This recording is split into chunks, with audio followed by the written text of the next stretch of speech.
तो पुण्यात्माओं, परमात्मा कहते हैं मन के मते न चालियो, ये मन है पक्का दूत, और ले डोबे दरिया में जा हाथ से छूट। विकार मरे मत जानियो, जो भूबल में आग। जैसे ये साधु संत ऋषि वेदों और गीता के अनुसार साधना करके इनको ये भ्रम हो गया था कि हमने विकारों का नाश कर लिया। तो परमात्मा कहते हैं विकार मरे मत जानियो, जैसे अग्नि का अंगारा राख में दबा रखा हो, ऊपर से राख भी ठंडी हो जाती है, ऐसा लगता है जैसे आग खत्म होगी, लेकिन कहते हैं वो राख हटाओगे ना जब उस अंगारे के ऊपर से, वह पहले से ज़्यादा धधकती दिखाई देगी आपको। तो यहाँ परमात्मा कहते हैं विकार मरे मत जानियो, जो भूबल में आगे। अब ये विकार मरेंगे कैसे? वो क्रिया वही हैं, लेकिन उनके अंदर जैसे श्वास उश्वास की क्रिया क्या चीज़ है, ये तो एक समझ लो सिरिंज है। सिरिंज में औषधि कौन सी जानी चाहिए, उस औषधि से रोग नाश होता है। सिरिंज के अंदर अन्य औषधि डालकर वैसी ही क्रिया करने से, इंजेक्शन लगाने से रोग नाश नहीं होगा जब तक उस रोग नाश की सही औषधि प्रयोग नहीं की जाएगी। तो अब इस दास के पास वो औषधि है सतनाम की, श्वास उश्वास के सिमरण है, और ये सिमरण से ही आपका मन भी काबू होगा, आपके विकार भी नाश होंगे।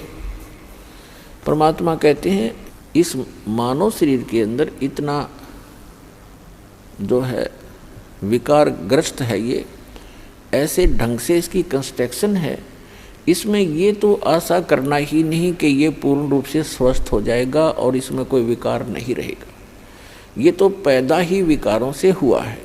लेकिन इस भक्ति से, सत साधना से ये विकार ऐसे जकड़ दिए जाएंगे, ऐसे बांध दिए जाएंगे कि फिर ये हानि नहीं करेंगे। जैसे कोई पशु है और वो ऐसे फूंफा करता है, मार देता है, सींगों से मार देता, तो उसको बांध दिया जाता है टाइट रस्से तक। अब वो रस्से से इतना टाइट बांध दिया गया है कि वो हानि नहीं कर सकता, फूंफा कर सकता है, लेकिन उसकी सीमा बना दी। तो परमात्मा की इस भक्ति से, परमात्मा के इस ज्ञान से, सत साधना से इन विकारों को ऐसे बांध दिया जाएगा कि ये मन फूंफा करने की चेष्टा करेगा, लेकिन इस तत्व ज्ञान रूपी रस्सा इसको जकड़ देगा और ये भक्ति की कमाई इसको दबा देगी।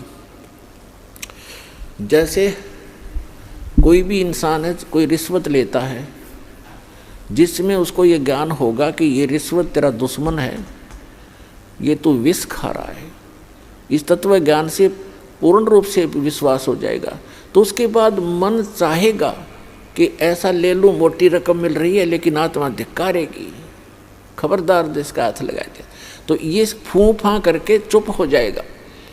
इसी प्रकार वो और कोई दुराचार की वासना उत्पन्न होगी तो आत्मा इसको धिक्कार देगी, ये ज्ञान इसके आगे खड़ा हो जाएगा और इसका उस वहीं पर रुकावट हो जाएगी।